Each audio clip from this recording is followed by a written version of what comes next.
At the will reading, my billionaire grandfather left everyone millions of dollars. I only got 50, not 50,000. Not a symbolic gesture wrapped in sentiment, just a crisp bill slid across the polished table like an afterthought. My father's lips curved into a quiet, knowing smile, the kind that said he had expected nothing less. My brother Ethan laughed openly, not even bothering to hide his amusement. Someone else muttered, "Figures." I said nothing. I simply stared at the money in my hands, feeling the room tighten around me because my grandfather had never been careless, not with business, not with people. And this felt deliberate. When I tilted the bills under the harsh office light, I noticed a tiny mark near the serial numbers, almost invisible, almost nothing. But my grandfather had once told me, if you want to hide the truth, put it where no one bothers to look. That memory refused to leave me. My name is Hazel Carter, and in my family, I was never the one people expected much from. Not because I was irresponsible or a failure, but because I was quiet. While Ethan learned how to dominate conversations and turn confidence into courtesy, I learned how to observe. My parents praised his ambition and described me with softer words, sweet, easy, low maintenance. What they really meant was that I wouldn't cause trouble. My grandfather William was the only one who noticed the difference. To the world, he was a billionaire titan who built an empire from nothing.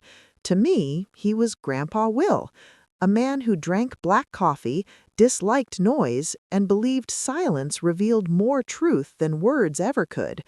When his health began to fail, the family visited briefly. Always busy, always distracted. I stayed. I adjusted his pillows, read the newspaper aloud, listened to the same stories without correcting him. I stayed because someone had to. One evening he held my hand and said, "You're not afraid of silence, you're afraid of being invisible." Another night he murmured, "Money doesn't change people, it just removes the mask faster." I laughed then, not knowing he was already planning something far bigger than I could imagine.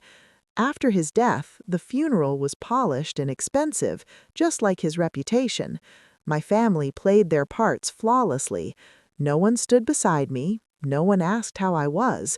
I overheard whispers about estates and assets, about who would inherit what. At the cemetery, as the coffin was lowered, I felt the loss of the only unconditional relationship I had ever known. A few days later, an envelope arrived announcing the will reading. I didn't expect anything, yet a dangerous hope flickered anyway. In the lawyer's office, my father received $5 million, my mother $3, Ethan $2. When my name was read, the lawyer calmly announced $50. Laughter broke the silence. I felt heat rise, then drain away, leaving me cold and steady. I took the bills and left without a word. Sitting alone in my car afterward, I examined the money again. The marks were intentional, numbers lightly underlined, placed too precisely to be random. My grandfather had hated loose ends. If he wanted to leave me nothing, he wouldn't have bothered with $50. Unless the money wasn't the inheritance, unless it was the key. An hour later, I walked into the old bank my grandfather had trusted for decades.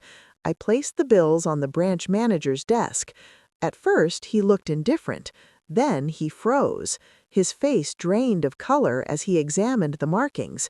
"These are a verification sequence," he said quietly, "and you're the only person who could have brought them." Behind a secured door, he opened a private deposit box registered outside the will, beyond probate. Inside were documents, gold bars, investment portfolios, assets worth over $30 million. On top lay an envelope with my name written in my grandfather's handwriting. The letter explained everything. He gave me $50 so I would see who laughed, who stayed silent, who revealed themselves when they thought I was worth nothing. The money wasn't a reward, it was a responsibility. "Don't make yourself small again," he wrote. 3 days later, my family showed up at my door. They knew someone had talked. They demanded I share. demanded I keep the peace. When I refused, they threatened legal action. Calmly, I showed them the documents and reminded them of the clause that voided their inheritance if they challenged the will. Silence followed, then anger, then they left. After that, the silence spread. Calls stopped, messages disappeared. I was erased from family life. It hurt more than I expected, but it also clarified everything. I kept my life simple, the money protected and untouched. What I wanted was safety, not status. A year later, my daughter Lily was born. Holding her, I made a promise she would never have to earn love by shrinking herself. My family never came, and for the first time, that absence didn't break me. Life didn't change loudly, it changed safely.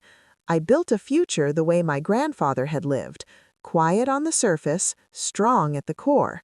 I invested carefully, gave quietly, and protected my peace fiercely. People asked if I regretted not sharing. I didn't. My grandfather hadn't left me money. He left me clarity, courage, and freedom.